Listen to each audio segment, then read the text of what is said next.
investigadora del Departamento de Educación Básica. Ella actualmente nos está impartiendo las clases de biología y anatomía, igual conocedora del área específica de las ciencias naturales y conocedora del área específica de educación básica, nos ha apoyado en fundamentos de educación básica. Todo el equipo de la carrera estábamos contentos porque el día de hoy pues vamos a hablar de un tema que el rector nos había encomendado desde hace 2 años, que estuviésemos trabajando con un equipo de la Embajada Francesa, específicamente con el Liceo Francés Hondureño, en donde hemos aprovechado estar con Cecil y Rafael, que son 2 franceses y ella es española, que son docentes y que nos han permitido trabajar con un tema muy valioso como lo que es la neurociencia. Como todos saben, es una ciencia muy actual, incluso algunos paradigmas y cambios de teorías parten desde el 2018 por un premio Nobel que se otorgó al francés, el cual él nos ha brindado, ¿verdad?, un modelo pedagógico interesante que nos permite estudiar un poco desde el aprendizaje lo que es el cerebro. Entonces, junto a un equipo de investigadores, colegas, y junto al equipo de educación básica, el año pasado hicimos un taller muy interesante con este tema, pero que ahora lo queremos trascender un poquito más con nuestros estudiantes de la carrera de educación básica, en vista que nuestro objetivo es poder entender a los niños y niñas de Honduras de primero a sexto grado y que de una u otra manera tenemos que romper paradigmas y que, como vemos, aquí estamos todos ahora de nuevo aprendiendo en estos medios y recursos digitales en donde nos estamos obligando a tener competencias digitales, ¿verdad? Y que nuestros alumnos incluso nos llevan bastante ventaja porque ellos ya estaban utilizando estos recursos, pero no es malo, ¿verdad? Que aprendamos de ellos y ellos de nosotros.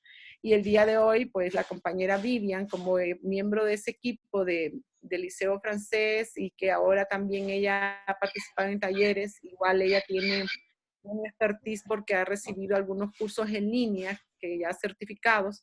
Entonces ella me comentaba de que vale la pena que demos una mirada de estos temas desde la formación docente.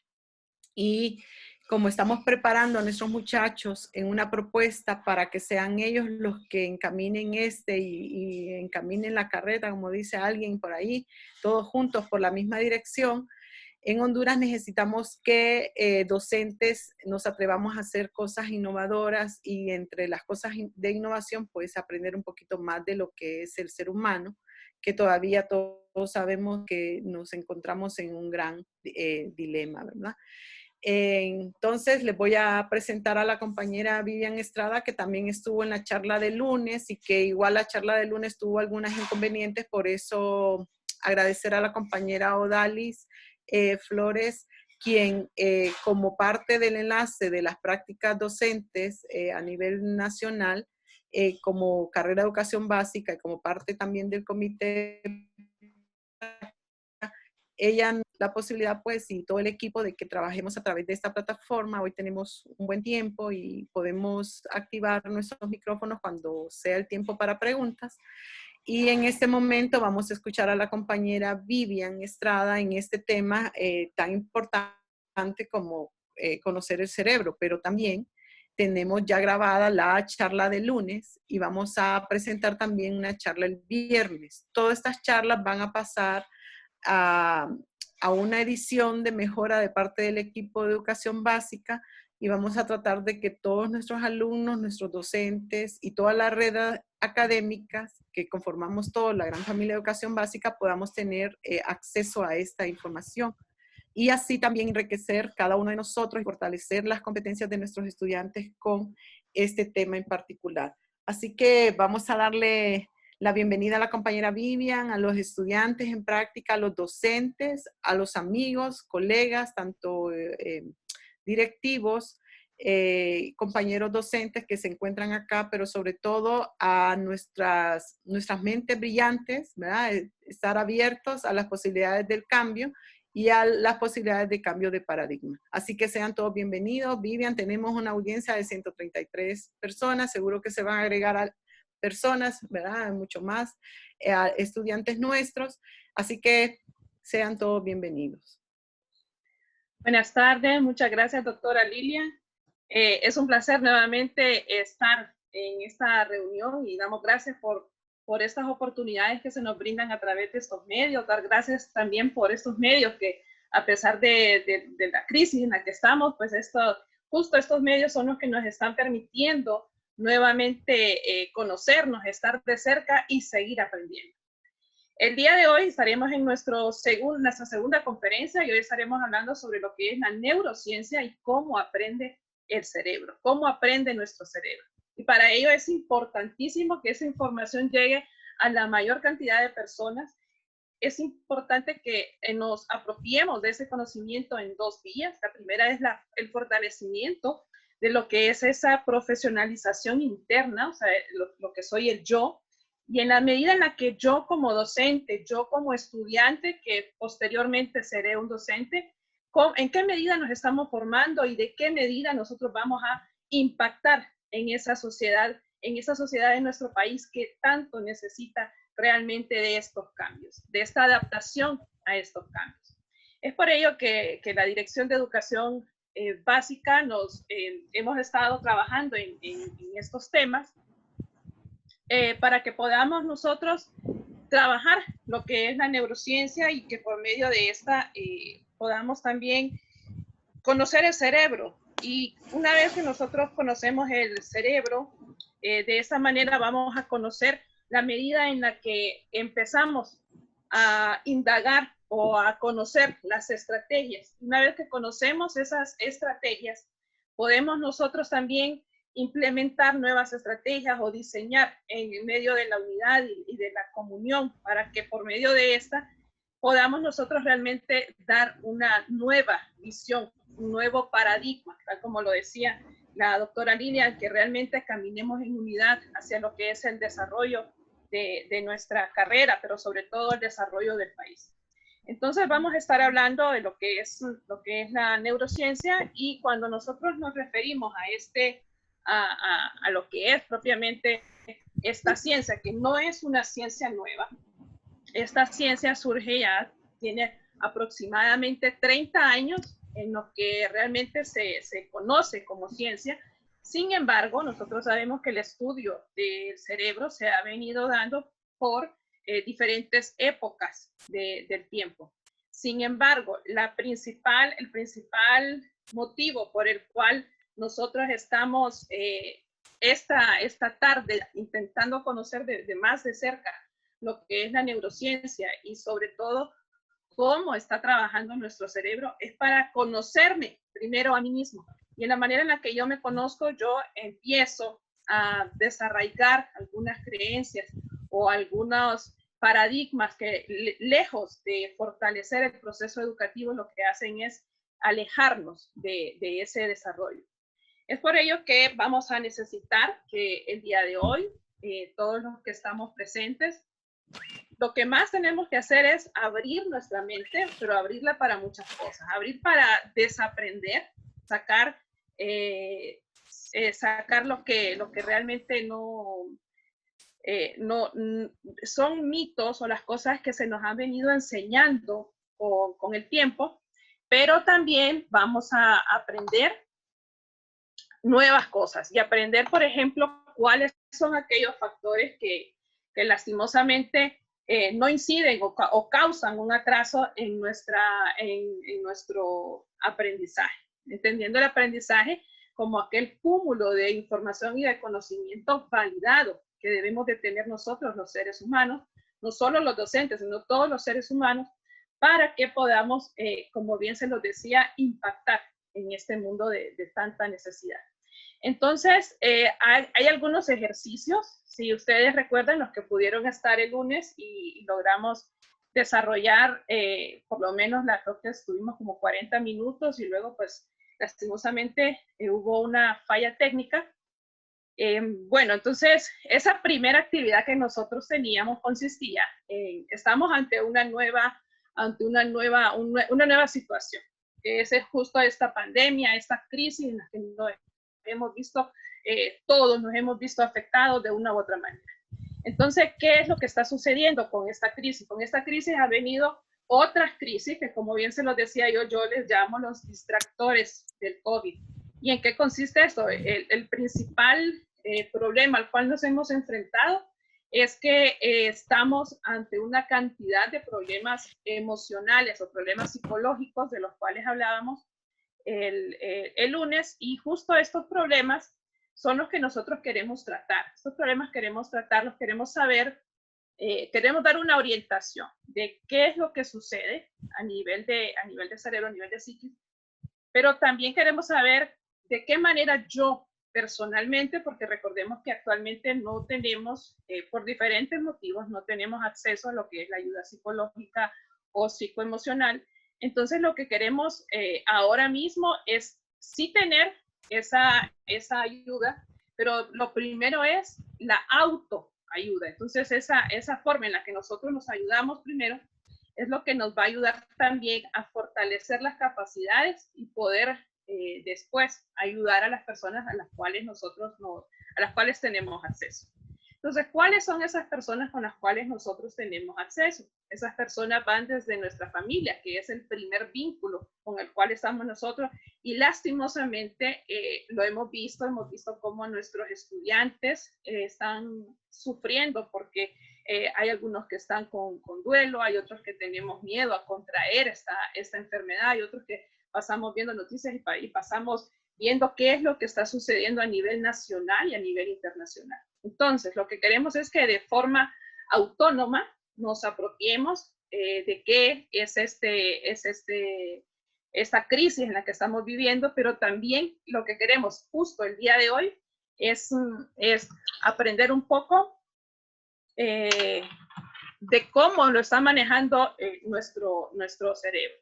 Entonces, para comenzar, vamos a hablar ya de lo que es la neurociencia, y sobre todo vamos a conocer de cerca de qué manera nosotros podemos primero ayudarnos a nosotros mismos y luego también ayudar a las personas con las cuales nosotros nos encontramos. Entonces, para ello vamos a estar hablando, como se les había mencionado, de lo que es la neurociencia. Y justo cuando nosotros hablamos de qué es esta nueva ciencia, quisiera, previo a comenzar, recordarles un poco en qué consistía la primera actividad. Ya sabemos que esto que estamos compartiendo, porque esto es un compartir, esto que estamos compartiendo, lo estamos compartiendo bajo la dirección de lo que es nuestra universidad pedagógica y específicamente la Dirección de Educación Básica. Ya la doctora Lila me hizo el favor de presentarme. Mi nombre es Vivian Abigail Estrada Amador, soy docente de Ciencias Naturales, y aquí alguna de la formación de interés de lo que vamos a estar hablando hoy. Estuve colaborando con ella bajo la dirección de la doctora Lilian en el proyecto de neurociencias, que fue un convenio entre la Universidad Pedagógica y el Liceo Franco Hondureño. Y también, pues durante este tiempo he estado en algunas capacitaciones en línea, especialmente la de programación neurolingüística, que es algo de lo que vamos a estar hablando hoy, y realmente qué es eso, qué es la programación neurolingüística y cuál es su impacto en el aprendizaje. Como se los decía, el día lunes, quedó esta actividad, no sé, todavía no vamos a abrir cámaras, no vamos a saber quiénes avanzaron, pero la actividad consiste en lo siguiente para los que se nos unieron el día de hoy. La primera actividad es que queremos identificar cuáles son las emociones, cuáles son mis emociones, cuáles son las emociones de Vivian y de qué manera. Lo primero que tengo que hacer es identificar esas emociones que han venido sumando a mi personalidad durante este tiempo de crisis. Entonces identificamos las emociones para aprender a gestionarlas. No vamos a controlar las emociones ni las vamos a manejar. Vamos a aprender a gestionarlas. Entonces la tareita es esta. Este es usted, este es su rostro, este es usted, este es todo el cúmulo de actividades, el cúmulo de emociones, el cúmulo de conocimiento y todo lo que usted ha adquirido, pero también lo que usted ha soltado durante esta crisis. Entonces, por eso se solicita que dibuje elementos que representan sus emociones. Entonces, todos elementos, sonrisa, tristeza, la máscara de protección, los lentes de protección. Hay algunos que hemos tenido que tener medidas mucho más fuertes porque hemos tenido que asistir tal vez a una cita médica. Y entonces todo eso queremos conocer de cada uno de ustedes y queremos que cada uno de ustedes identifique esas emociones para posteriormente aprender a autogestionar esas emociones. La conferencia del día de hoy va a estar compuesta de estas 4 partes. Vamos a aprender qué es neurociencia y de qué es lo que trabaja. Vamos a aprender de cerca lo que es la estructura y el funcionamiento del cerebro. Aprender un poco sobre lo que es la programación neurolingüística o PNL y aprender sobre esa base tan importante que es la neurociencia en la educación. ¿Cuál es la importancia de esta ciencia en la educación? Para comenzar, entonces, vamos a decir que esta neurociencia es un campo de la ciencia que estudia al sistema nervioso. El sistema nervioso y todos sus aspectos, desde su anatomía, fisiología, la estructura, su función, el desarrollo tanto ontogenético como filogenético, la bioquímica del mismo y la farmacología, y todos estos elementos que van a hacer que interactúen y que dan lugar precisamente a esos procesos biológicos de la cognición y la conducta, que es algo que tanto nos interesa como docentes, pero que también nos interesa como personas, ¿verdad? Aprender a manejar estas conductas. Entonces vamos a hablar de lo que es la tarea central de la neurociencia y sabemos que esa tarea principal es explicar en forma básica o en forma concreta cómo funcionan los millones de neuronas en el encéfalo para que nosotros entendamos un poco cómo se genera una conducta, la conducta ya sea nuestra propia conducta o cómo entender la conducta de las personas que están a nuestro alrededor y específicamente cuando ejerzamos la labor docente. Y entonces también es interesante aprender la doble vía o relación bilateral que existe entre la persona, el interior de la persona, cómo la persona permite la entrada de ciertos elementos que vienen justamente del medio. Hay cosas que vamos a poder controlar y hay otras cosas que no vamos a poder controlar. Entonces, realmente la neurociencia, su tarea es explicarnos un poco en qué consiste el cerebro. Hemos de saber que la neurociencia no es una ciencia que está terminada, es una ciencia que está en constante actualización y que nos permite realmente, y hay que dar gracias por todos estos avances que están en nuestras manos, porque lo tenemos en internet, lo tenemos en artículos, lo tenemos en ese tipo de conferencias. Y entonces nos ayudan a comprender cómo trabaja el cerebro, cuáles son las partes con las cuales trabaja el cerebro, y sobre todo nos ayuda a comprender de qué manera como docentes podemos mejorar o podemos fortalecer el proceso de aprendizaje, tanto nuestro como el proceso de aprendizaje de nuestros estudiantes. Antes de que comencemos a hablar de lo que es el cerebro, sus partes y cómo funciona, es aquí donde les digo que tenemos que abrirnos un poco y sacar todos estos neuromitos que han estado en el proceso educativo y con los cuales nosotros hemos realizado planificación, hemos realizado diseño, ya puede ser de políticas públicas educativas o diseño de estrategias o diseño de currículum.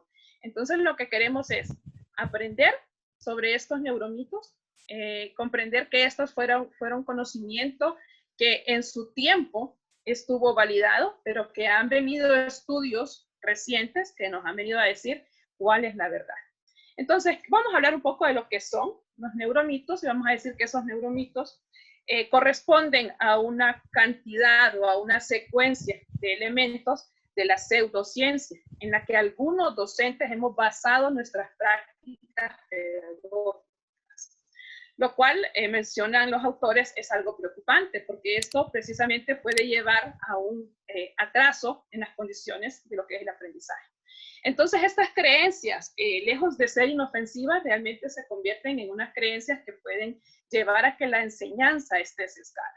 Y vamos a conocerlos de cerca. El primer neuromito le dice que los primeros 5 años son los únicos determinantes en el aprendizaje. Y mire qué interesante, porque muchas veces, y esto es lo que nos va a ayudar realmente incluso a hacer un plan de vida a largo plazo. ¿En qué consiste esto? consiste en que nosotros tenemos diferentes características, tanto cognitivas como características motoras, desde que nacemos hasta nuestra edad adulta. Sin embargo, eso no quiere decir que todo lo que nosotros vamos a reflejar en la edad adulta está basado en esos primeros 5 años. Claro que son fundamentales, pero ya el autor lo dice, que se debe de fomentar la seguridad a través de estrategias que vayan a potencializar esa personalidad y esa identidad en los estudiantes. ¿Y dónde ocurren cada una de estas características? Nosotros sabemos que va de acuerdo a las edades de las personas. Y un dato interesante es precisamente la neuroplasticidad. La neuroplasticidad es algo maravilloso con lo cual contamos todos los seres vivos. Y específicamente el ser humano, y le dice que es la capacidad que tiene el cerebro. Y mire que hay que aprendernos, pero sobre todo poner en práctica este concepto. Es la capacidad que tiene el cerebro de adaptarse y cambiar ante una amenaza o como resultado de la conducta y la experiencia. Entonces, ¿qué está sucediendo con eso? Por ejemplo, aquí tenemos varias personas que han estudiado idiomas y que tienen una lengua materna, pero también tienen otra lengua que han estudiado con los años. Entonces, ¿qué sucede con eso? Sucede que esa neuroplasticidad es la que le permite al ser humano que pueda tener ese cúmulo de conocimientos sin necesidad de que haya un enlace de estas dos. Entonces, lo que le permite adaptarse a los medios o a las características nuevas del ambiente. El mito número 2, y aquí sí nos vamos a detener un poco porque le habla sobre los estilos de aprendizaje. Neuromito número 2, existen estilos de aprendizaje y entonces nosotros a nuestro recuerdo vienen cuando le dicen que hay algunas personas que aprenden o que tienen inteligencia múltiple para la música, para el oído, para el olfato, para o que le dicen que tiene más desarrollado un hemisferio que el otro. Vamos a hablar un poco de estos neuromitos y sobre todo vamos a tratar de liberarnos de ellos y aprender lo que nos trae la ciencia. Entonces, mire lo que le dice, las personas realmente interactuamos distinto con el mundo. Unas somos más visuales, auditivas o kinestésicas. Pero esto no tiene influencia en cómo aprendemos. Y entonces aquí es interesante porque nos habla de la interacción que tenemos nosotros como seres humanos, pero también nos habla de la influencia que tienen algunos elementos en el aprendizaje. Entonces, ¿cuál es la verdad? La verdad es que todos aprendemos a través de los sentidos. Hay que promover esas diferentes estrategias para todos los estudiantes. Entonces, ¿cuál es la verdad? La verdad es que nosotros como docentes que vamos a aprender de neurociencia, vamos a aprender que existen diferentes formas de cómo llevar ese aprendizaje a nuestros estudiantes. Entonces, estas personas, la forma en la que llega la información a las personas, es lo que vamos a estar hablando de esto que tenemos en los sentidos. Sin embargo, es interesante que nosotros conozcamos cuáles son los recursos y cuáles son los medios mediante los cuales aprenden las personas. El neuromito número 3 nos habla de las habilidades que están radicadas en uno de los hemisferios del cerebro. Vamos a ver más adelante cómo funciona realmente el cerebro y sí, tenemos dos hemisferios. Sin embargo, estos trabajan de forma unánime, trabajan juntos mediante las redes neuronales. Este conjunto de unidades llamadas neuronas que están conectadas entre sí y que van a transmitir señales. Y lo importante de que se transmitan esas señales es que esas señales luego llegan a las partes de nuestros cuerpos y luego entonces nosotros decidimos cuáles son esas actividades que vamos a desarrollar. Entonces, por eso ya los autores, por ejemplo, Tokuhama ya confirma o nos habla de que todo el cerebro se mantiene activo mediante este complejo o esta compleja red neuronal. Neuromito número 4. El cerebro es distinto según el género. Y miren que este mito tenemos que aprenderlo como madres, como hermanas, como docentes, porque necesitamos impactar en esta sociedad que tanto hace esa diferencia diferencia entre cómo aprenden las niñas o cómo aprenden los niños. Hay diferencias en cuanto a transmisores bioquímicos, diferencia en cuanto a tamaño de cerebros de niñas y niños, pero no hay diferencias en cuanto a cómo aprenden ellos. O si hay, por ejemplo, muchas veces decimos que es más inteligente la niña que el niño o el niño que la niña. Hay diferentes mecanismos mediante los cuales nosotros vamos a aprender cómo ocurre todo este proceso del aprendizaje. Pero debemos de entender que nosotros como profesionales de la educación debemos potenciar cualquier tipo de actividad, tanto en niñas como en niños. Y no generar esas diferencias o esos sesgos de las actividades que desarrollan unos niños u otras. O sea, no planificar para niños y para niñas, sino planificar para un todo. Y que ese todo se pueda involucrar en todas las actividades planificadas. Neuromito número 5, importantísimo y sobre todo en este proceso de educación virtual, de educación totalmente en la que no hay una relación directa con nuestros estudiantes o que nos hemos visto afectados por este distanciamiento físico. Entonces, el neuromito número 5, el aprendizaje es un proceso racional, lejano a las emociones. Eso queda entonces en el baúl de los recuerdos. Eso lo vamos a mandar a una cajita en la que le vamos a poner neuromitos, pero de otra cajita sale algo nuevo y vamos a aprender que realmente nosotros realmente sí, en el proceso de aprendizaje se ven involucradas las emociones. Entonces esas emociones son las que permiten, y nosotros tenemos precisamente un organito chiquitito, un órgano dentro del cerebro que se llama la amígdala, y esa amígdala es la responsable de estas emociones. Entonces, las emociones las vamos a tener siempre. ¿Cuál es la diferencia entre cómo responde una persona y cómo responde otra persona frente a la crisis? Esa diferencia la vamos a aprender y vamos a aprender a cómo manejar esas conductas generadas por las emociones, porque las emociones no las podemos manejar. Lo que podemos es gestionar las emociones para manejar las conductas que vienen después de las emociones.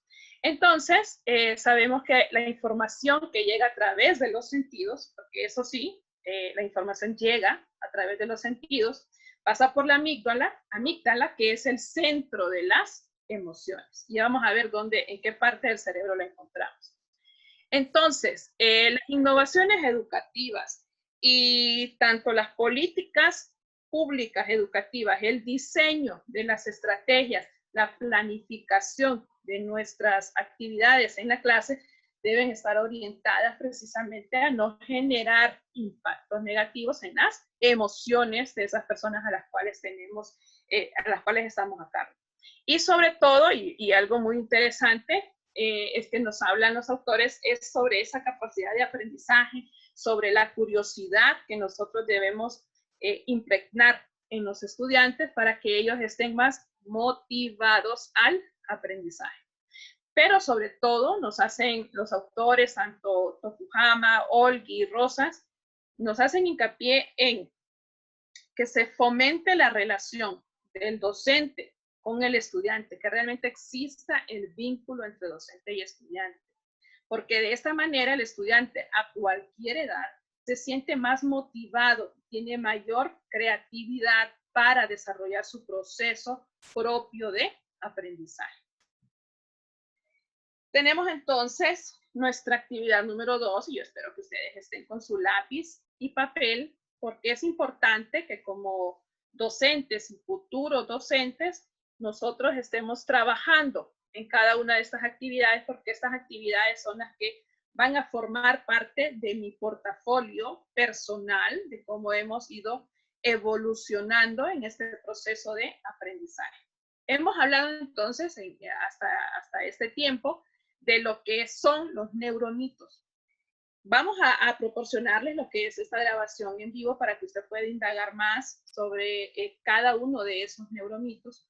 Pero lo interesante es que el día de hoy usted tiene su segunda tareita y esto consiste en lo siguiente.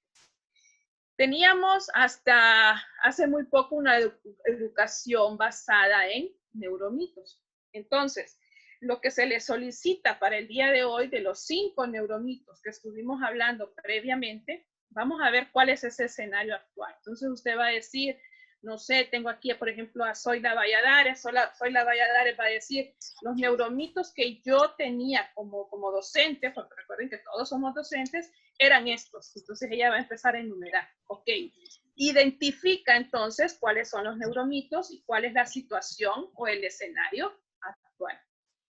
Cada uno de ustedes, como docentes, con esa personalidad de docentes, también van a diseñar o identificar estrategias educativas para derribar los neuromitos.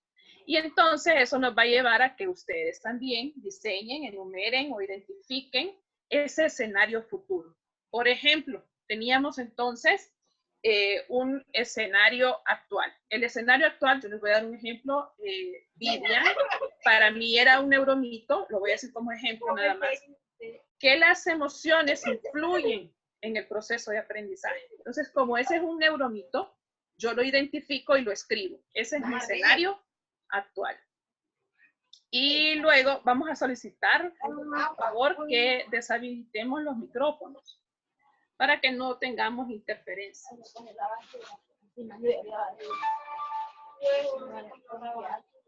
Bien. Luego tenemos entonces las estrategias educativas.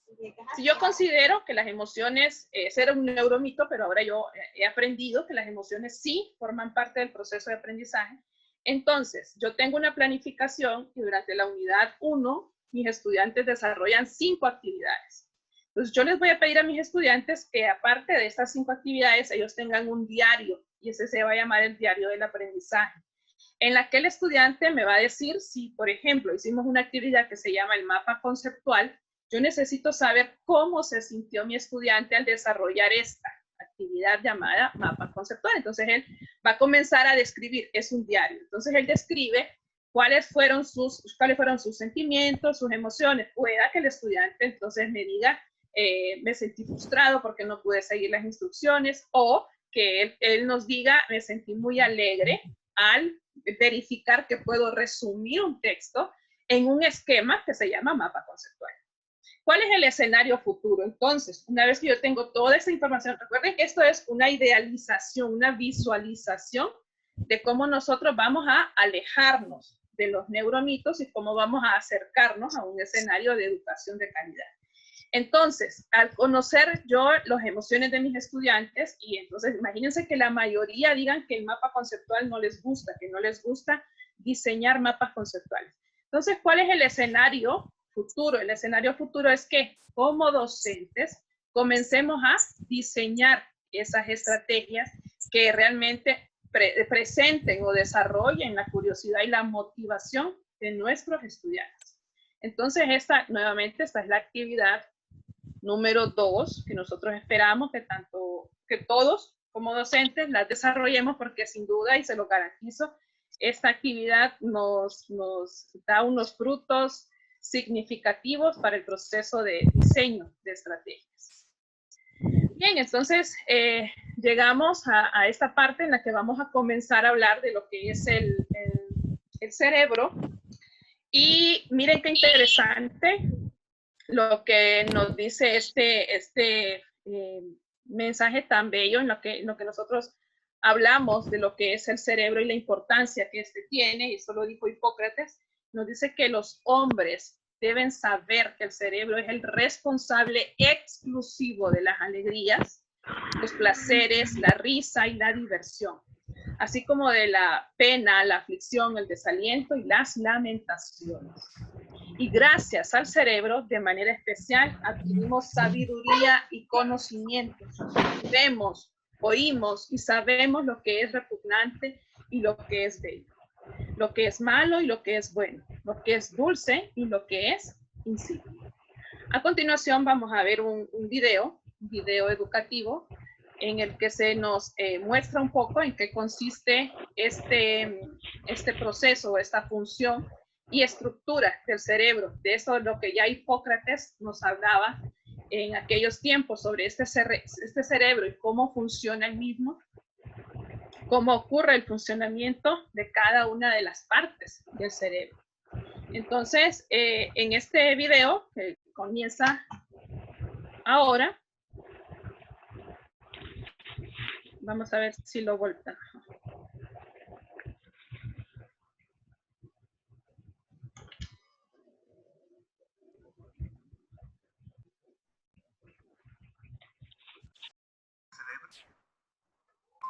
Aunque pocas veces nos paramos a pensar en la importancia que tiene dentro de la regulación de nuestras actividades cotidianas, anatómicamente, el cerebro es la parte más voluminosa del encéfalo y está dividido por un surco central llamado fisura longitudinal en los hemisferios derecho e izquierdo, a la vez unidos por el cuerpo calloso.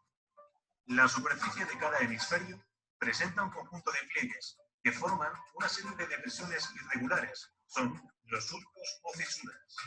La disposición que adoptan estos surcos nunca es igual entre los cerebros de diferentes personas y también adoptan disposiciones distintas en ambos lados del mismo cerebro. Cada hemisferio del cerebro se divide en 4 lóbulos: el frontal, el temporal, el occipital.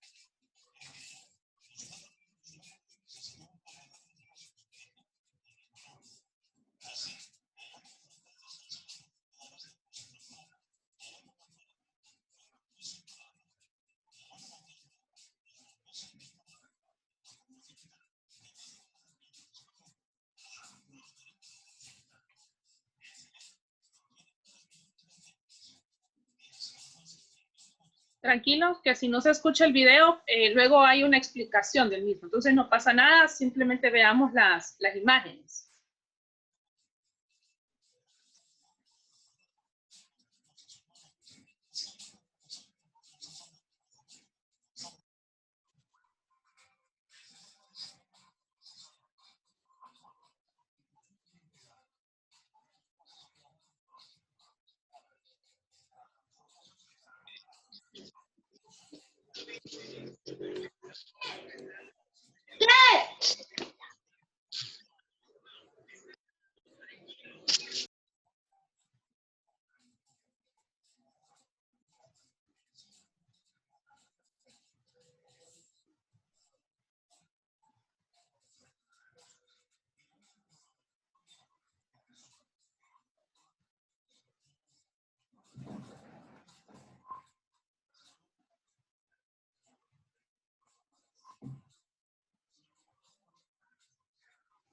Es interesante que estemos observando cómo ocurre esa transmisión mediante ese proceso llamado sinapsis, en el que las neuronas están teniendo ese contacto, pero miren lo interesante que ocurre esa transmisión de información, sin embargo no hay contacto directo entre una neurona y otra.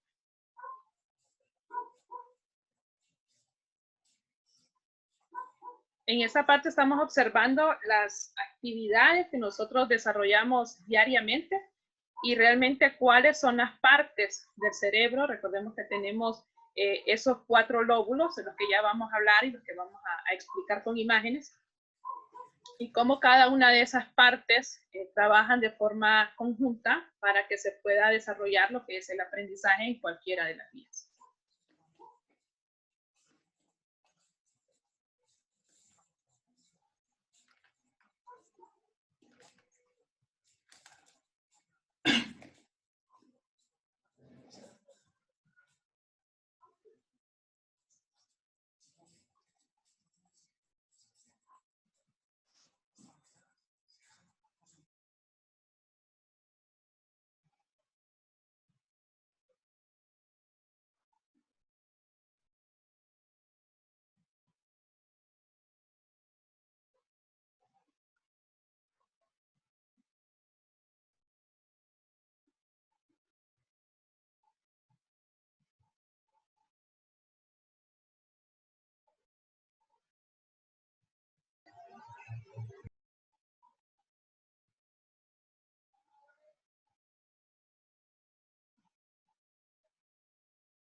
Sí, compañeros, les vamos a estar explicando, pero por el momento queremos que vean el video porque la explicación viene después porque tenemos otras imágenes. Sabemos que tuvimos un problema técnico que suele pasar con esto de la tecnología, pero vamos a adaptarnos. Nuevamente estamos hablando de ese proceso de adaptación. Tranquilos, no se escucha, pero vamos a estar explicando durante la explicación de lo que nosotros vamos a estar hablando. En este momento, las personas los videos que se están mostrando le habla precisamente de ese tema que vamos a estar hablando hoy, que es la programación. Entonces, ustedes pueden ver en el video en qué consiste esa programación. Esa programación consiste en precisamente ese cúmulo de diferentes elementos que van a presentar o que van a trabajar de cerca y que van a trabajar de forma unida para que se pueda desarrollar ese proceso o es lo que nosotros estamos hablando hoy es el aprendizaje, y el aprendizaje visto desde cualquier vía, que son precisamente todas esas vías, tanto del aprendizaje que tenemos dentro del aula de clases, pero también el aprendizaje que nos da el ambiente en el cual nosotros nos desenvolvemos. Entonces, estábamos observando y ya teníamos lo que estábamos hablando del video. Y miren qué interesante que vamos a hablar del estudio del cerebro, la neurociencia, el estudio de precisamente esa programación, esas conexiones que suceden entre las neuronas y entre otras células auxiliares. Y vamos a ver el estudio biológico del cerebro desde diferentes áreas. Tenemos el área puramente molecular, el específicamente conductual y cognitivo, el nivel celular, los ensamblajes, tanto pequeños como son las neuronas, y los ensamblajes grandes, que ya son propios de la percepción visual, la corteza cerebral o el cerebro, y el sistema nervioso completo. Vamos entonces a comenzar y vamos a ver las partes del cerebro desde diferentes ángulos. Si nosotros lo vemos desde la vista dorsal o superior, vamos a dividir el cerebro en dos partes, hemisferio izquierdo y hemisferio derecho. Luego tenemos una fisura, que es la fisura longitudinal, que es en la cual va a dividir a estos dos hemisferios. Sin embargo, esto que nosotros vemos en esta fisura longitudinal es lo que le permite las conexiones entre cada uno de los lóbulos. Y las circunvoluciones, que son cada uno de estos, no sé si me siguen con el cursor, cada una de estas divisiones que nosotros vemos en negro son las circunvoluciones y van a ser diferentes en todos los seres vivos, y específicamente los seres humanos. Tenemos la vista lateral, y en la vista lateral nosotros tenemos los lóbulos. Entonces en el video ustedes pudieron observar que tenemos 4 lóbulos. Y esto lo vamos a aprender de la siguiente manera. Usted lo que va a hacer ahora mismo es un ejercicio en el que usted va a volver su mirada hacia el lado derecho. Entonces, si usted tiene su mirada con toda su cabeza hacia el lado derecho, podríamos aprendernos las partes del cerebro de la siguiente manera. A esto nosotros le llamamos encéfalo. Y el encéfalo tiene estos 4 lóbulos: el lóbulo frontal, lóbulo parietal, temporal y occipital. Y a medida que vamos avanzando y vamos aprendiendo, me gustaría que usted hiciera el ejercicio de con sus manos tocar el lóbulo frontal. El lóbulo frontal, recuerde, es lo que nosotros tenemos frente. El lóbulo parietal está inmediatamente conectado mediante una cisura, que es la cisura de Rolando. Entonces tenemos el lóbulo parietal, y ese lóbulo parietal va a estar conectado con el lóbulo temporal. Este lóbulo, a su vez, está dividido mediante una cisura, que es la cisura de Silvio, que se ve espectacular cuando nosotros lo vemos se hace la disección de cerebro de tanto de res o de cerdo. Entonces lo vemos y vemos cómo tengamos cuidado, por favor, con los micrófonos para evitar las interferencias. Entonces, estas circunvoluciones, como lo habíamos dicho anteriormente, es en la que vamos a encontrar. Profesora Vivian, disculpe, dígame, pero esta persona que está poniendo esa música creo que no es parte del grupo por el nombre que tiene. Si usted tiene la oportunidad, elimínela. Apaguen esos micrófonos que no dejan explicar Buenas bien. tardes. La persona que colocó la música la retiré de la reunión, porque lo que dice Marvin es cierto, no era parte de esta reunión. Gracias. Sí, nos estaba afectando mucho en la conferencia, y muy buena la conferencia. Continuamos, pues. No los debe explicar bien. Bien, continuamos conociendo el cerebro. Estas son cosas que pasan, son cosas a las cuales nos encontramos, igual pasaría si estuviésemos en presencial. Lo interesante de esto, chicos, jóvenes, docentes, es que vamos a seguir aprendiendo, ¿verdad? Y que realmente, como ustedes lo decían, eso es interesante, que nosotros aprendamos realmente cuáles son las partes. Y luego vamos a aprender cómo la información llega hacia cada una de estas partes. Tenemos entonces el lóbulo occipital, inmediatamente este se encuentra arriba de lo que sería este gran órgano llamado cerebelo. Y el cerebelo está conectado también con la médula espinal. Todo esto es un conjunto perfecto de la creación con lo cual nosotros podemos desenvolvernos y hacer nuestras actividades, las actividades que estamos haciendo el día de hoy, 203 personas conectadas en esta conferencia, y es gracias al funcionamiento perfecto de este órgano.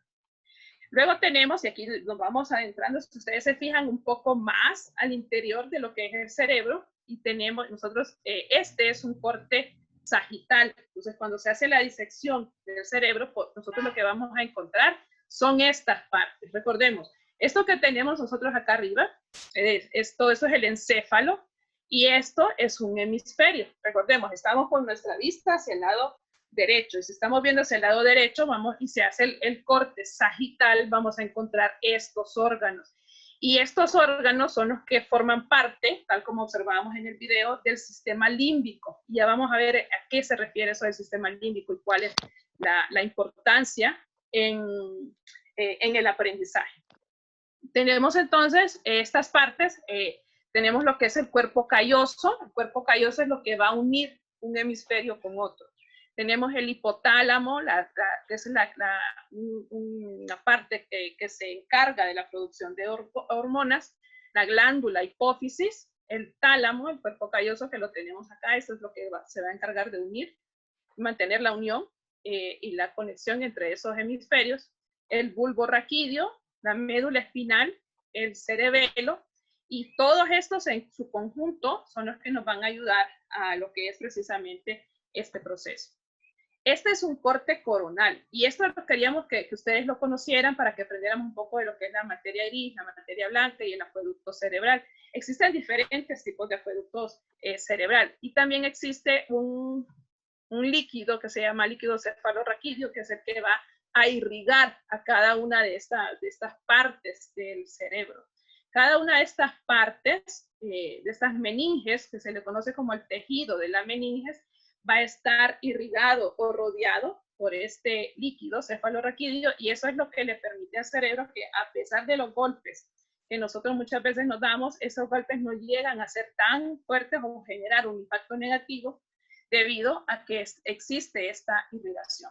Entonces, este es un corte, este corte si ya lo hacemos a nivel de corona, y esto es precisamente lo que vamos a encontrar si nosotros abrimos. Este sería el tálamo. Y acá encontraríamos la cisura intermedia, que es la que va a dividir un hemisferio con otro.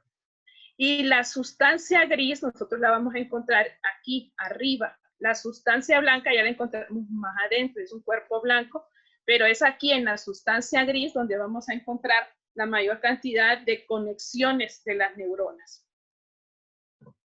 Y luego tenemos entonces, esto es importante que conozcamos primero la fisiología del cerebro, la fisiología y anatomía del cerebro, pero también es importante lo que sigue. De esto que casi nadie habla, y esto es lo que realmente nos permite el aprendizaje, son los tres cerebros. El cerebro llamado el cerebro triuno. Si ustedes se fijan, de un 100%, le dice que hay un 15% que corresponde al cerebro cortical, o al que nosotros comúnmente llamamos como el cerebro razonal, o sea, el que se encarga de ese razonamiento de todas las cosas que hacemos de forma consciente. ¿Y qué cosas hacemos de forma consciente? La comunicación, el lenguaje, algunos procesos de aprendizaje y lógica.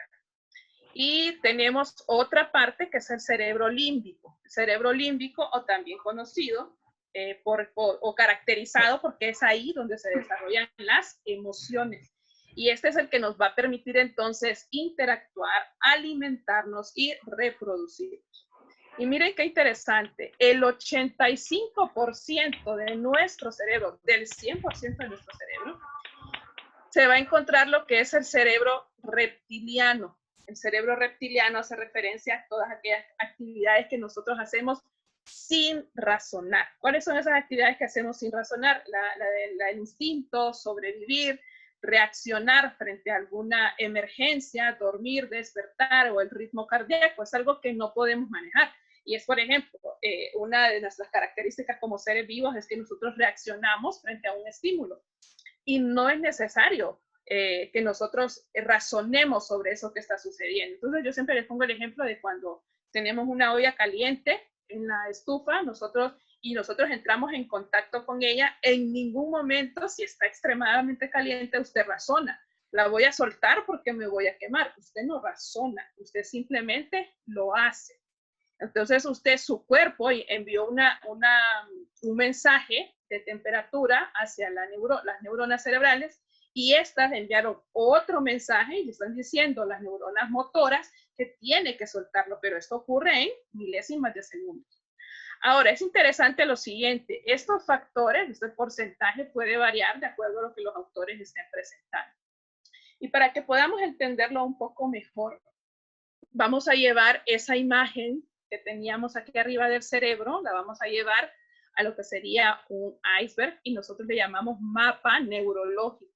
Este mapa neurológico, miren, esto es lo que nosotros vemos en las fotografías, en los videos de lo que son estos icebergs. Esto es lo que vemos, o sea, vemos lo que está a nuestra vista y eso es lo que corresponde al cerebro consciente. Sin embargo, lo que está abajo es el cerebro inconsciente. Y esta autora, Rosa Sánchez, ya le habla de que el consciente representa un 7% y el inconsciente representa el 93%. Por eso les digo que van a variar los porcentajes, pero el resultado es el mismo, es que es demasiado lo que nosotros trabajamos con el inconsciente.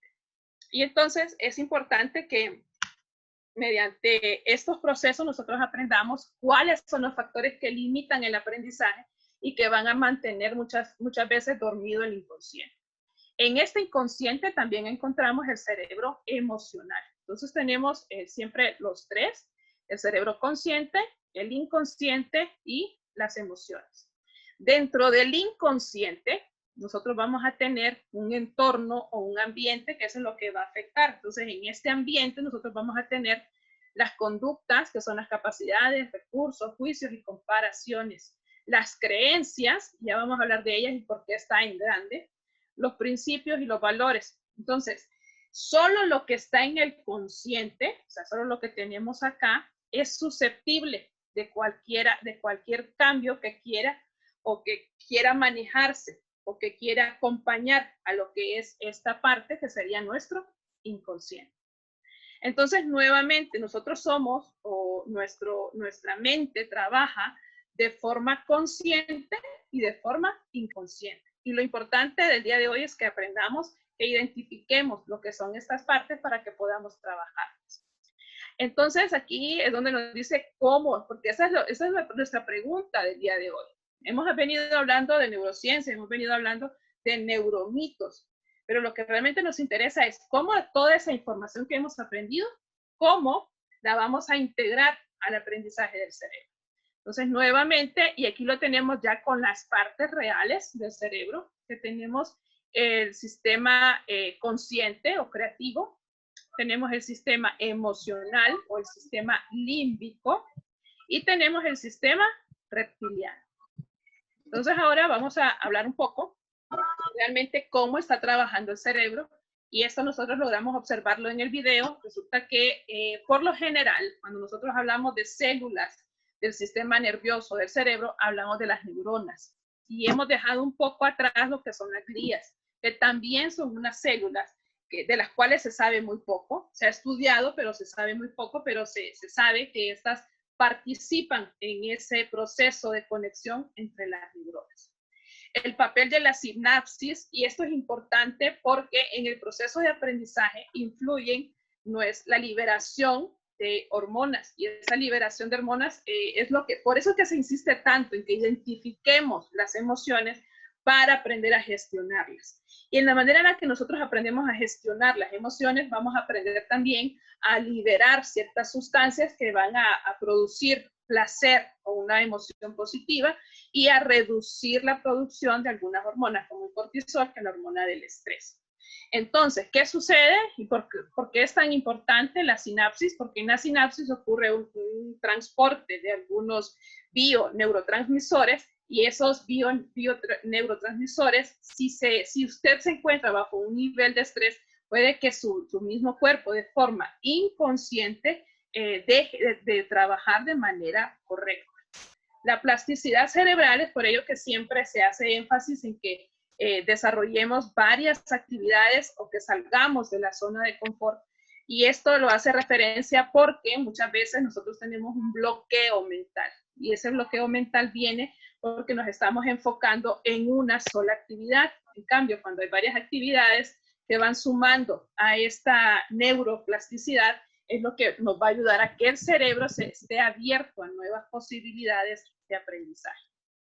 El papel de la atención como docentes es importante, y eso lo mirábamos en uno de los neuromitos, que nosotros conozcamos, indaguemos en las emociones de nuestros estudiantes para conocerlas, identificarlas y trabajar en esa gestión. El cerebro se inventa cosas. Miren que esto es interesante porque esto tiene mucho que ver con el sistema inconsciente. Y es que muchas veces cuando nosotros hablamos del sistema inconsciente, el principal ejemplo que nosotros damos son los sueños, que muchas veces nos parecen sueños, o nosotros le decimos sueños irracionales, porque usted no sabe de dónde salió ese sueño, cómo es que usted obtuvo ese sueño, si usted en su vida racional nunca se hubiese imaginado haber soñado o haber visto alguna escena como la de los sueños o las mismas visiones. Las partes del cuerpo trabajan siempre juntas. Que las partes del cuerpo, del cerebro, trabajen siempre juntas no quiere decir que todas estén unidas. Eso quiere decir que todas van a estar trabajando hacia una dirección específica. Es por ello importante que usted sea el que decida hacia qué dirección va a llevar el trabajo de su sistema nervioso. Permítame, Luego, Vivian, un ratito. sí. Permítame, así toma un poquito de aire y de agua, porque yo sé que esto nos apasiona y queremos estar en ello, y sé que los compañeros lo están disfrutando. Y igual nos va a ayudar a todos para futuro. Igualito al mío. Aprovechar este recurso. Creo que alguien está hablando, pero bueno, quiero decirles a todos que me tengo que retirar, pero quedan las compañeras y el equipo de educación básica, y ellos Odalis nos va a ayudar a hacer el cierre una vez que termine Vivian, para que ustedes hagan sus preguntas, les pido que las anoten y luego tiempo para participar. En este momento, bueno, mientras Vivian toma un poco de agua, quiero decirles que me retiro, pero felicitar a Vivian por su presentación y por todo el equipo que está aquí, que ya hay 198. Decirles a todos de que esto que está haciendo Vivian nos va a servir de mucho para la sesión que voy ahora. Me están llamando en una comisión de la Secretaría de Educación para que demos un apoyo a Salvemos la Educación Básica. Entonces, quiero decirles que yo voy a hablar de esto, ¿verdad? De que ustedes están ahorita mismo en esta reunión y que esto nos va a permitir cambiar de paradigmas, compañeros, y lograr que la educación sea de calidad en nuestro país, y que podemos ayudar a padres de familia, docentes y estudiantes. Y también vamos a ver cómo nuestros alumnos que están en práctica puedan entregar a la Secretaría de Educación algunos materiales educativos que van a ser a través de estas charlas. Después vamos a explicarles toda la estrategia, pero la idea es que nuestros alumnos trasciendan no solo del aula, sino que puedan ser ellos los que construyan los materiales educativos. Así que éxitos para todos, y me retiro dándoles un fuerte abrazo y seguimos adelante. Hasta luego. Seguimos, Vivian. Gracias. Ok, gracias a usted, doctora. Y fíjense que es interesante, tomando las palabras de la doctora Lilian, porque recordemos que nosotros ahora mismo habemos docentes que ya estamos ejerciendo la labor, pero también hay estudiantes que aún no están ejerciendo la labor, pero que ellos van a ejercer la labor docente y también incluso pueden ejercer la labor de administración del sistema educativo. Entonces, por ello es importante que entendamos la importancia de la neurociencia, la importancia de conocer.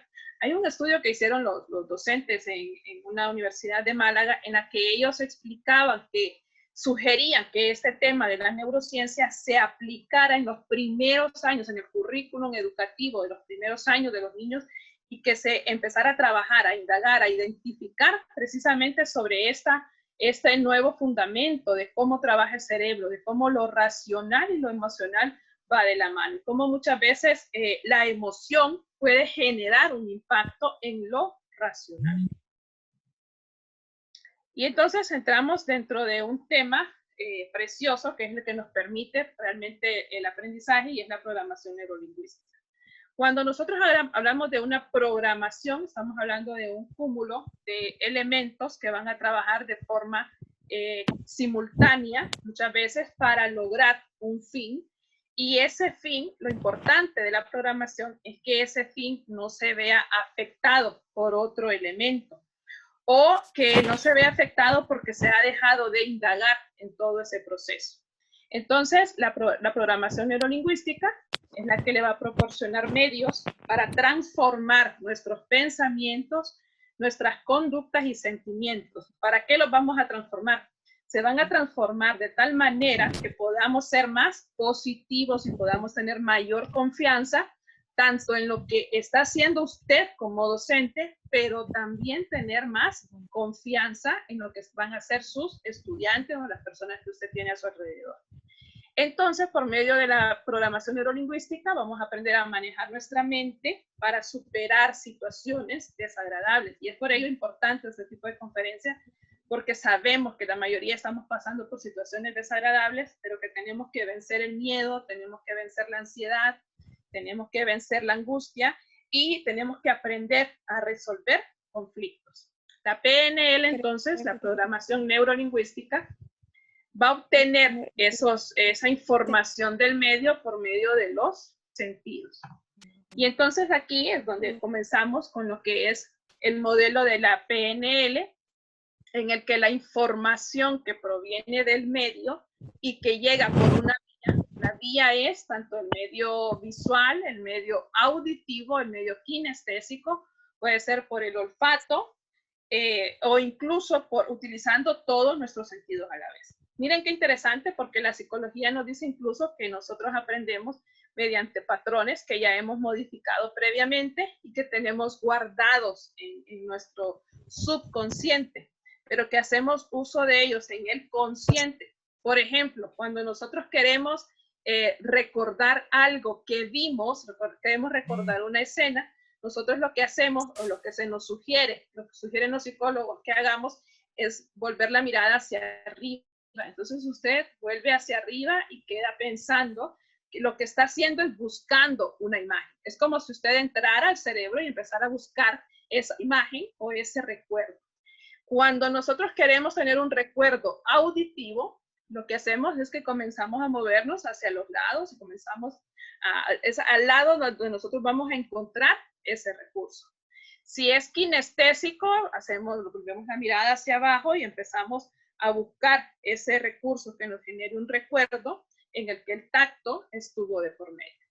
Ahora, miren qué interesante la información. Dígame. Con respecto a esto, lo que estás explicando ahorita, a veces nos suele, bueno, a mí, o suele pasar que estoy haciendo alguna actividad y a veces recuerdo, pero esto lo estaba haciendo, algo así como si ya lo hubiese hecho.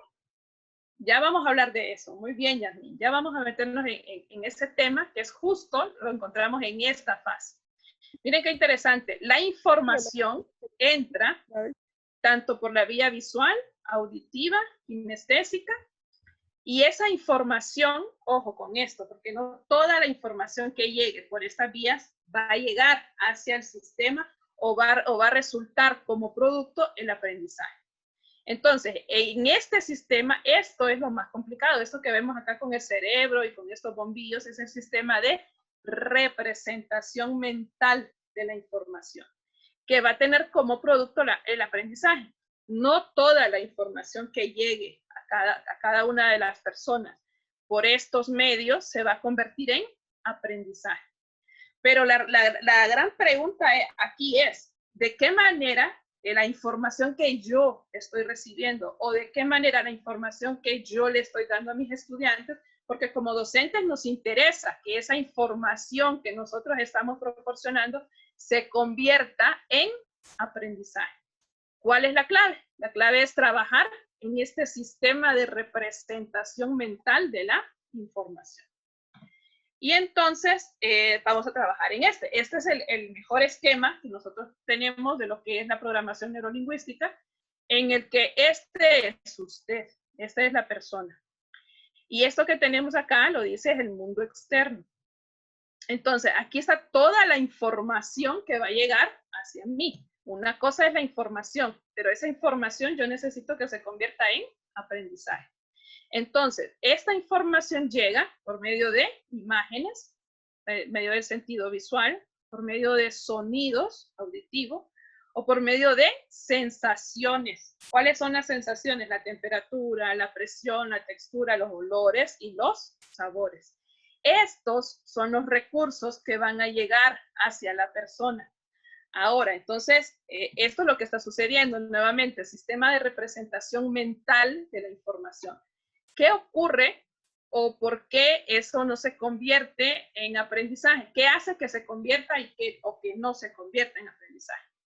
Nosotros tenemos ciertas representaciones internas, o sea, esos procesos internos significativos que le van a dar interpretación a la información que viene. ¿Qué es lo que está sucediendo actualmente? Que nosotros tenemos esta información, pero esta información no llega o no se convierte en aprendizaje porque tenemos filtros internos. ¿Cuáles son esos filtros internos? ¿Qué es un filtro? Si nosotros recordamos, un filtro es lo que le permite la entrada de un elemento a otro. Entonces, por ejemplo, pensemos cuando nosotros estamos en la cocina, estamos haciendo espaguetis, usted tiene la olla con espaguetis, pero luego usted quiere escurrir los espaguetis, entonces usted toma un filtro al que nosotros le llamamos pascón. ¿Qué sucede en ese pascón? Deja que toda el agua pase, pero los espaguetis no van a pasar. Entonces, ese es un filtro. Ahora lo vamos a llevar al tema que realmente nos interesa. ¿Y cuáles son esos filtros que nosotros tenemos? Pues en este caso, esos filtros son nada más y nada menos que los neuromitos a los cuales nos encontrábamos, hablando en el sistema educativo. Si queremos hablar en el sistema personal, estos filtros internos, son creencias, son paradigmas, son traumas, son fobias a los cuales nosotros nos encontramos. Entonces, yo quiero que a medida que vayamos avanzando, usted piense en uno de esos filtros que le ha impedido a usted llevar o que usted pueda tener un aprendizaje de cierta información. Entonces, ¿qué sucede? Por ejemplo, lo vamos a llevar a la vida real. ¿Qué sucede cuando el estudiante se enfrenta ante la gran crisis del examen? Esa es la gran crisis de todos los estudiantes. No es que el estudiante no haya estudiado. Sucede que el estudiante tiene un filtro. Y ese filtro que se crea, ya sea, es una creencia que puede estar de forma global, o una creencia que puede estar de forma personal, o una creencia que puede estar de forma local. ¿Cuál es la mayoría de las creencias respecto a los exámenes? Alguna de las creencias es que los estudiantes se han encargado de diferentes cúmulos de decir los exámenes de la profesora X son muy difíciles. Ese es un filtro, esa es una creencia local. Entonces, ¿qué sucede con el nuevo estudiante que realmente no sabe si el examen es difícil o no? Él se crea este filtro. Y resulta que el cerebro no le dice, no le da oportunidades. El cerebro, usted le está permitiendo al cerebro tener este filtro.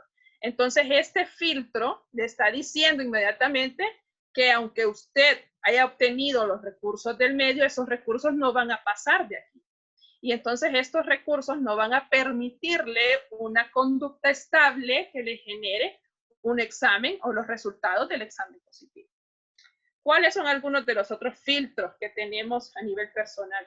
A nivel personal tenemos la creencia, o aunque sepamos realmente que ya está comprobado que tenemos enfermedades que pueden ser hereditarias, pero muchas veces nosotros mismos de este medio, esta información la estamos llevando, y en lugar de creer que pueda que usted sea diferente y tenga condiciones diferentes, ya hay una creencia que le dice que si su mamá murió de cáncer en los senos, va a pasar lo mismo pasó con la abuela, pasó con la mamá, pasó con las hijas. Entonces empezamos a generar esos filtros. Esos filtros son precisamente los recursos o elementos que pueden dejar pasar cierta información, o cierta información simplemente no entra. Ya vamos a ver cuáles son los ejercicios que tenemos planificados para hablar de estos filtros, que bien pueden ser internos o externos.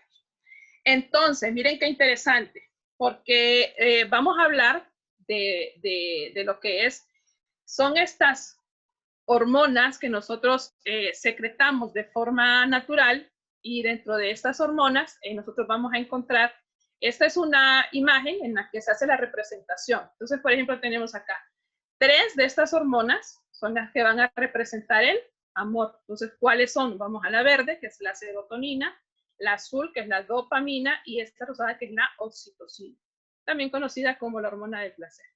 Y entonces, estas hormonas son las que, por ejemplo, nos fijamos aquí en la ansiedad, hay una hormona que es la dopamina, que es la que se va a encargar de reducir esos niveles. Una vez que yo tengo esta información, es entonces lo que me permite a mí, yo quiero reducir los niveles de depresión. La depresión es una condición, no es algo que nos inventamos, no es lo mismo depresión que tristeza. Ansiedad, queremos disminuirlo, porque esto no nos permite avanzar en el proceso de aprendizaje.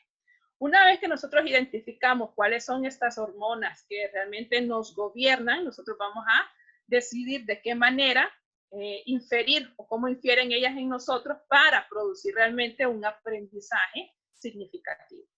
Recordando que este aprendizaje nosotros lo queremos para mí como persona y para después poder impactar.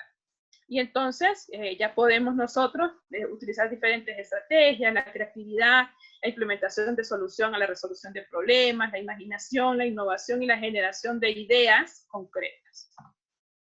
Y aquí es entonces donde vamos a dar un poco de respuesta a lo que nos preguntaba Yasmín, y vamos a hablar un poco de lo que es el sistema de activación reticular, conocido como SAR. Este sistema de activación reticular es algo que está sucediendo.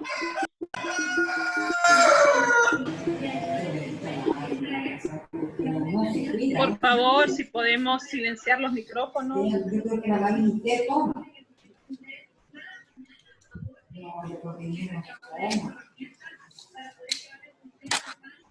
Bien, para que nosotros podamos entender lo que es el sistema de activación reticular, debemos de entender que debe de haber un punto de enfoque. Ese punto de enfoque es lo que nos lleva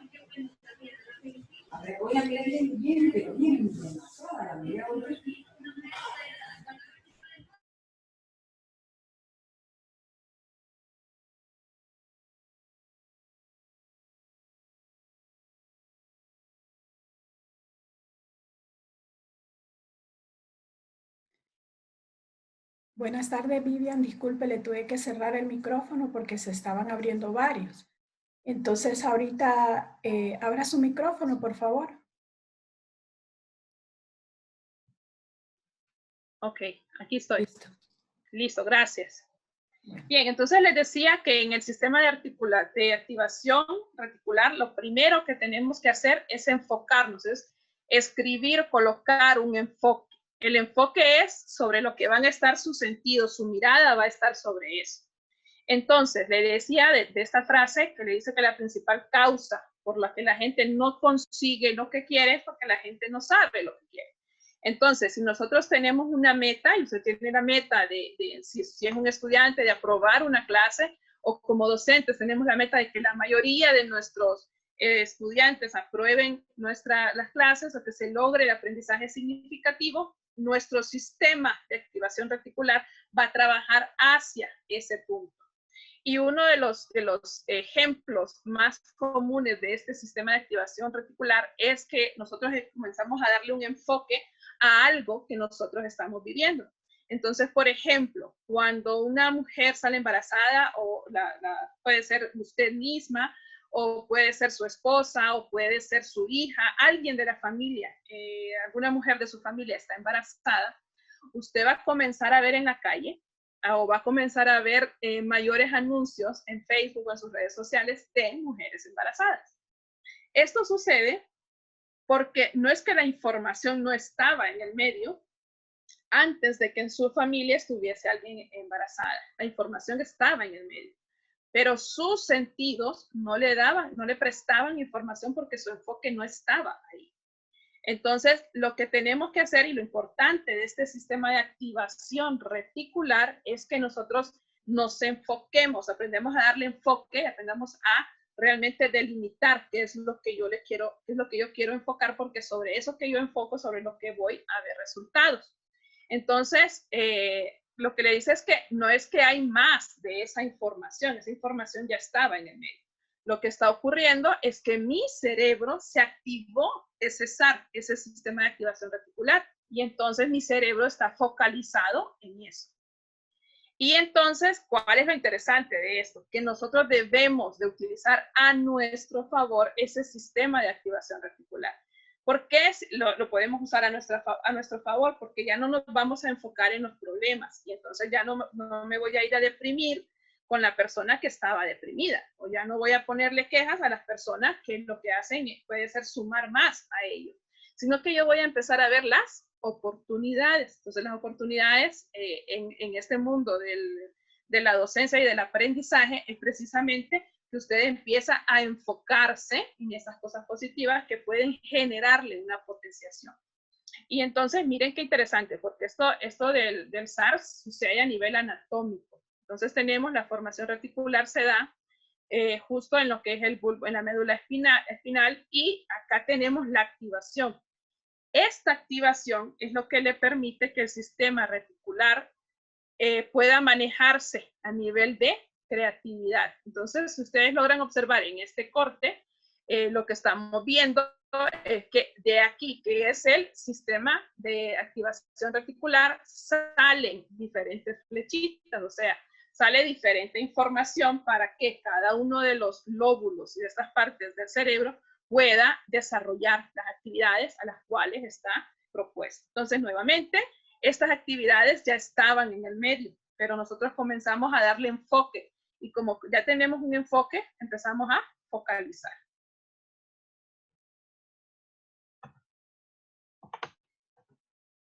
Y entonces empezamos a entender el lenguaje del cerebro, cómo trabaja el cerebro, cómo piensa y cómo procesa. Y acá tenemos un esquema. Ustedes tienen, este esquema es lo mismo, pero yo les voy a explicar bajo este esquema. Es mucho más general de qué es lo que sucede en nuestro cuerpo. Primero tenemos un estímulo. El estímulo, el cerebro, trabaja bajo este esquema. Tenemos un estímulo, y ese estímulo, que puede ser algo en lo que ustedes tienen puesta su enfoque en este momento, le va a generar un pensamiento.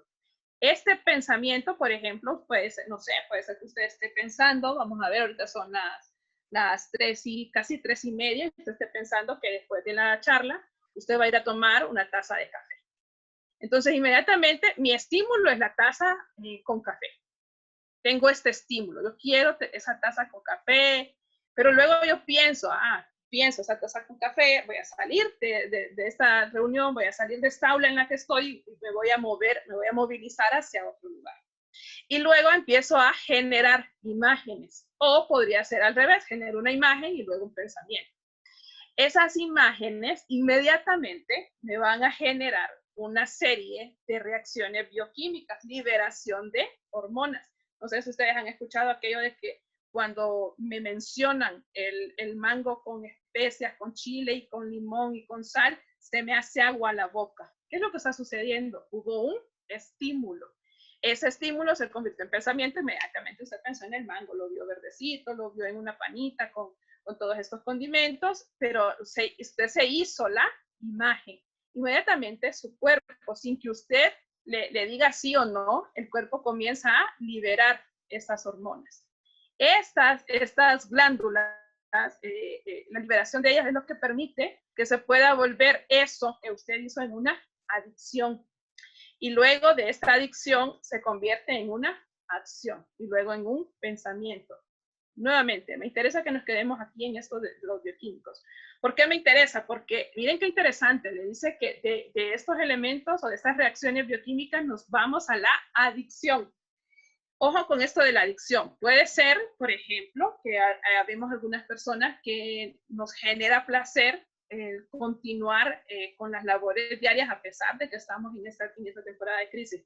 Puede ser que hay otras personas que han manejado de forma diferente y su respuesta a esta crisis ha sido estar acostado en cama sin hacer más actividades que las actividades propuestas y no desarrollan algo nuevo, entonces nos volvemos adictos y esa adicción puede ser peligrosa porque entonces empezamos a entrar en círculos viciosos de los cuales no vamos a querer salir. Por eso lo importante de conocer cómo trabaja el cerebro, cuál es el estímulo que yo le estoy dando, qué estoy pensando, qué es lo que me imaginé, pero eso que me imaginé es lo que me va a liberar estas sustancias bioquímicas que van a producir una adicción.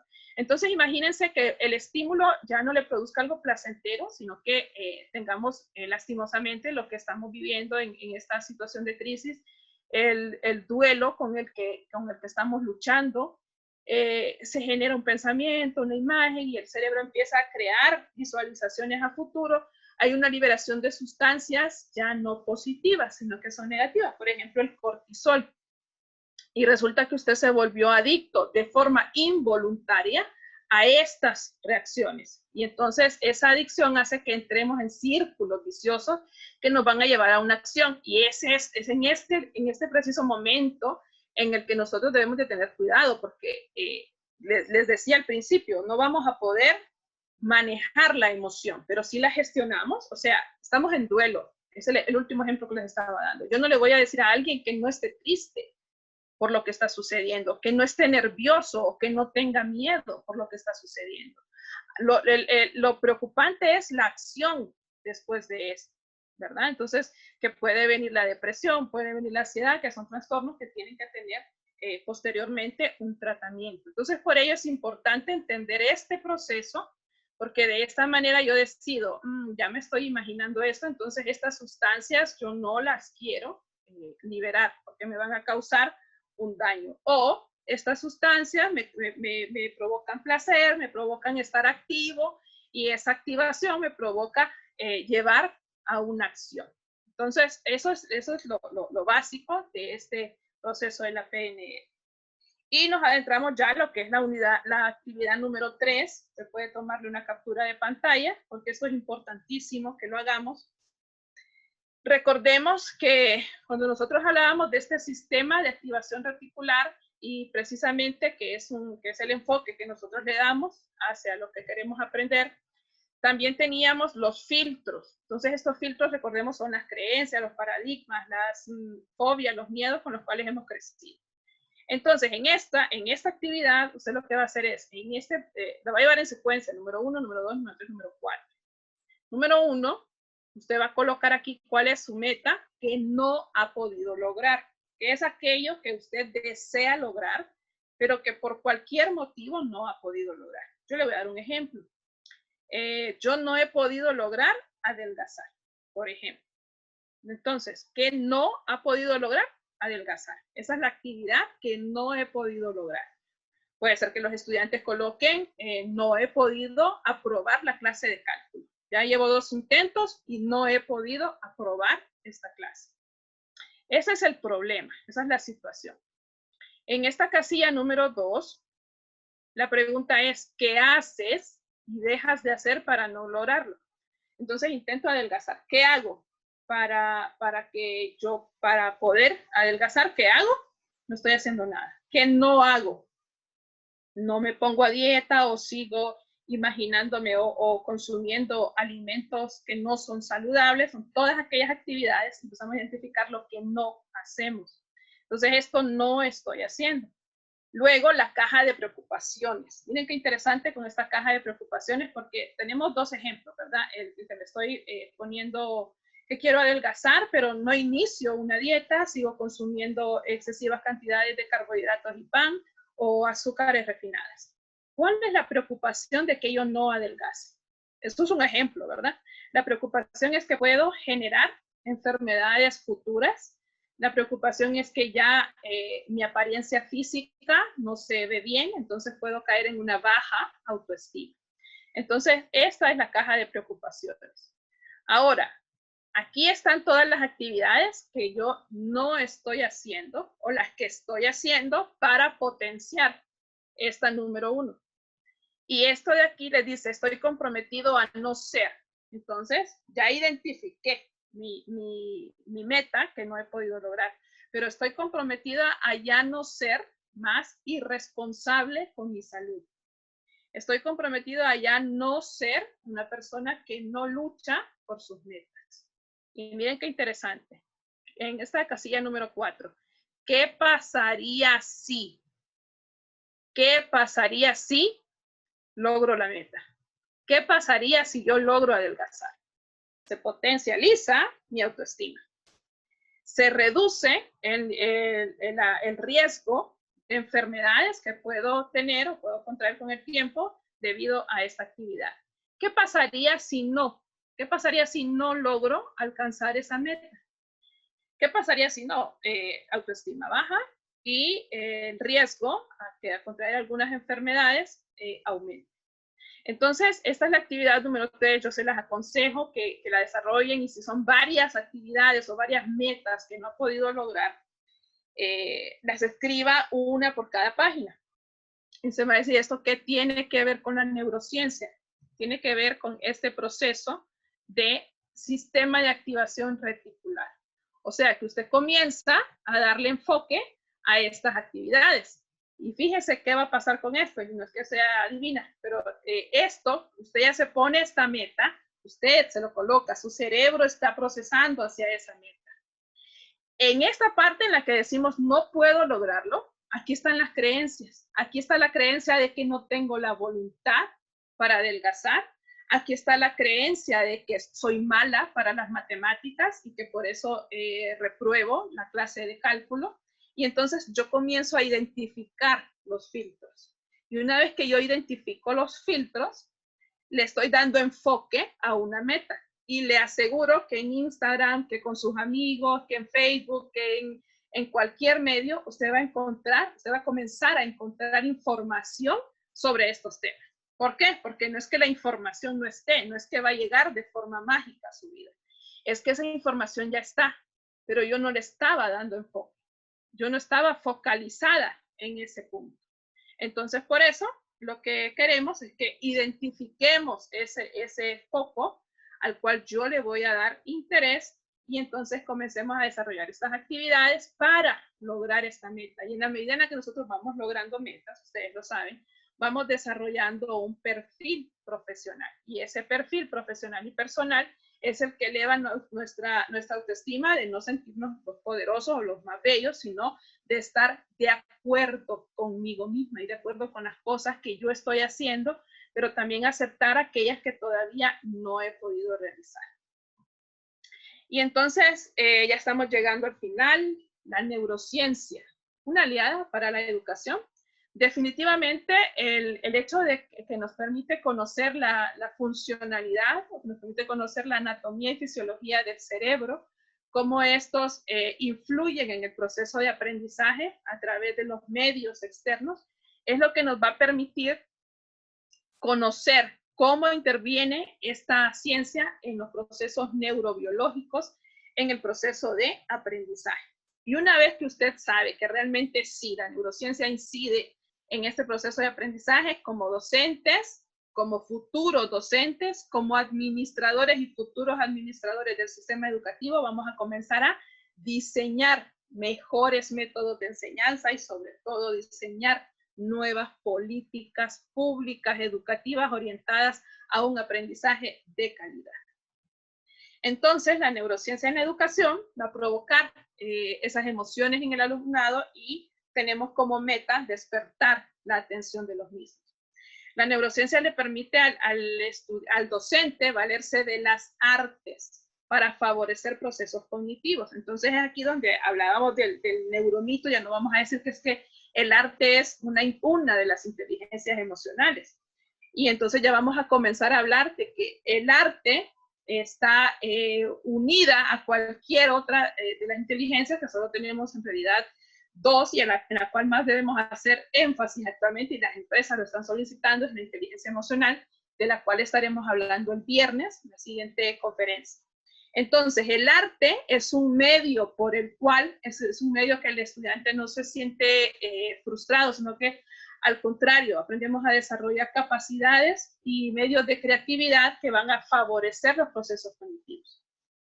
Queremos convertir el aula en una pequeña comunidad de aprendizaje.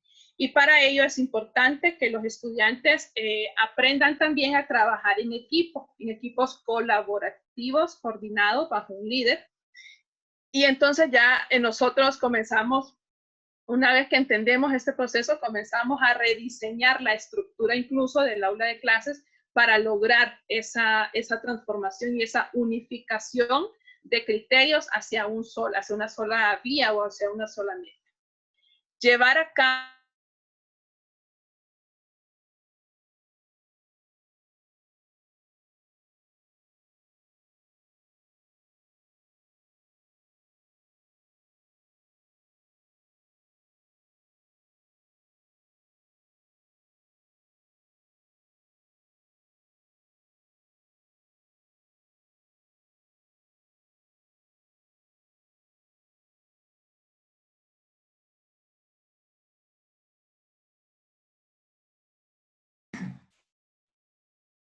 Buenas tardes. Permítanos un momento. Nos vamos a comunicar con la conferencista para ver qué sucede. Permítanos un momento, por favor.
En este momento estamos tratando de comunicarnos con la seminarista. Les pedimos, por favor, nos esperen un pequeño momento y próximamente les estaré comunicando cómo va a finalizar este día.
Muchas gracias por la espera.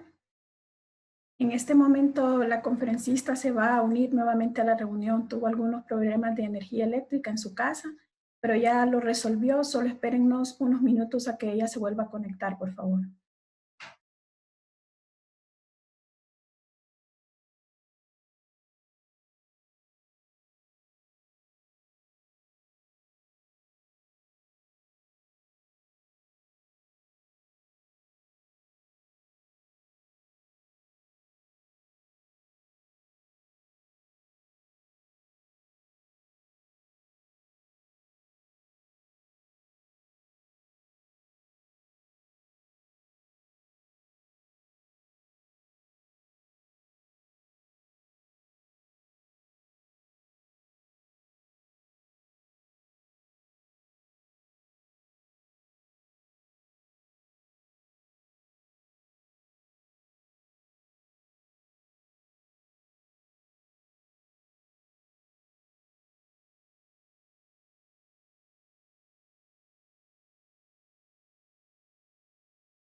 Hola, buenas tardes nuevamente. Lastimosamente tuve un problema con la energía y la red igual ya estaba anclada a los datos del celular, pero bueno, hubo un problema. Necesito saber si se ve bien.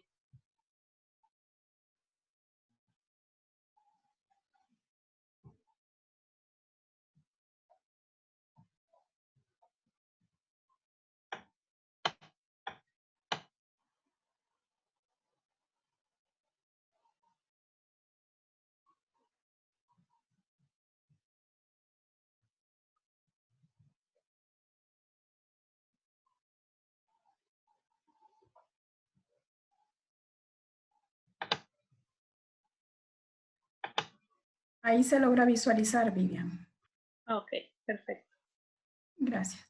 Perfecto. Bien, estamos ya por terminar, ya solo nos faltan dos diapositivas y estábamos hablando de que también debemos de propiciar en los estudiantes que ellos puedan utilizar el movimiento al momento de aprender. Entonces, una de las cosas que hemos aprendido durante esta conferencia es a dejar atrás esos neuromitos y empezar a trabajar en medio de la cooperación y en medio de completar ese proceso educativo haciendo uso de todos los sentidos, haciendo uso de todas las estrategias y sabiendo cuáles son las vías mediante las cuales entra la información a nuestro cerebro, pero también aprender cuáles son esos filtros que impiden que esa información se convierta en aprendizaje.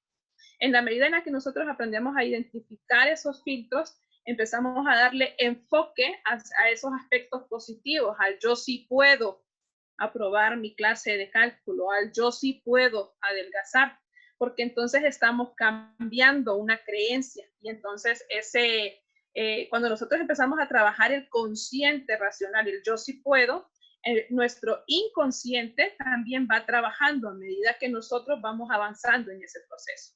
Y de esa manera, entonces nosotros empezamos a desanclar esas anclas o esos filtros que antes teníamos, comenzamos a desanclarnos, comenzamos a quitar esa ancla negativa y al contrario comenzamos a colocar un ancla positiva. El ancla positiva es el yo sí puedo adelgazar o el yo sí puedo y sí voy a probar esta clase de cálculo. Y entonces ya no lo dice usted de forma natural, sino que usted ya se enfrenta frente a una prueba que puede ser el examen y usted ya lo enfrenta de otra manera, porque usted ya sabe que su enfoque está en otra visualización. Bien, entonces esto era todo. Agradezco enormemente su atención y la comprensión por estos problemas que siempre surgen, pero que no limitan el proceso de aprendizaje.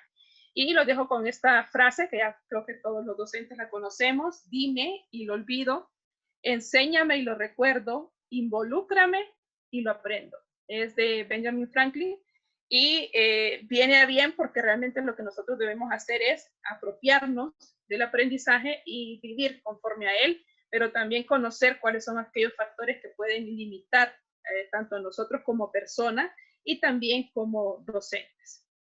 Entonces, creo que ya podemos pasar a la época de preguntas. No sé si hay preguntas. Permiso, Vivian. Vamos a dar la oportunidad a un máximo de 2 preguntas por el tiempo. Entonces, las primeras personas que levanten la mano por medio de Zoom van a ser las personas que se les va a dar la oportunidad. Si tienen más preguntas, lo que podemos hacer es que les vamos a compartir el correo de la profesora Vivian y ustedes les pueden escribir sus preguntas o hacer algunos comentarios para que ella les pueda contestar posteriormente. Muchas gracias. Entonces, si alguien tiene un comentario o pregunta, este es el momento.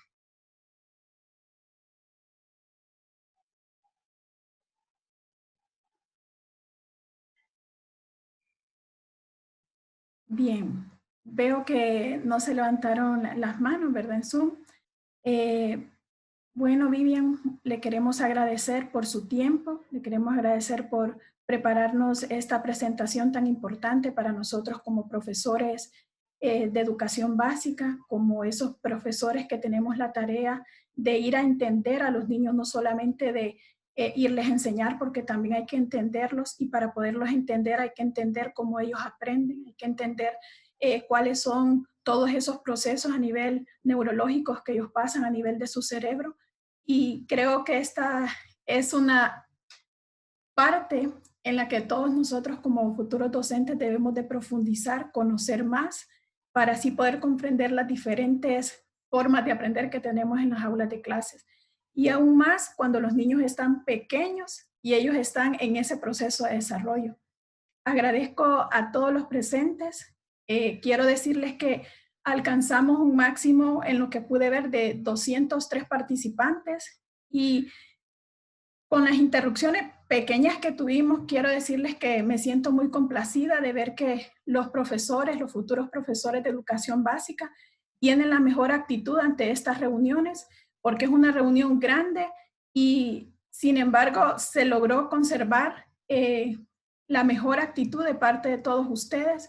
Entonces, eso deja algo muy bueno que decir de parte de cómo los están formando los diferentes profesores de los diferentes centros regionales. Creo que todos están haciendo un buen trabajo porque los están formando en la parte que es más difícil en todos nosotros los seres humanos, que es la parte formativa y la parte actitudinal. Entonces, ahorita en esta reunión podemos ver que independientemente de donde estemos, en La Esperanza, en Choluteca, en San Pedro, en Tegucigalpa, todos tuvimos esa actitud y esa hambre de querer aprender y conocer sobre este tema. Les agradecemos mucho, que tengan una feliz tarde y el viernes estaremos con otro tema muy interesante. Les compartiremos el link para que puedan unirse a la presentación. Muchísimas gracias a todos. Feliz tarde. Muchas gracias. Feliz tarde.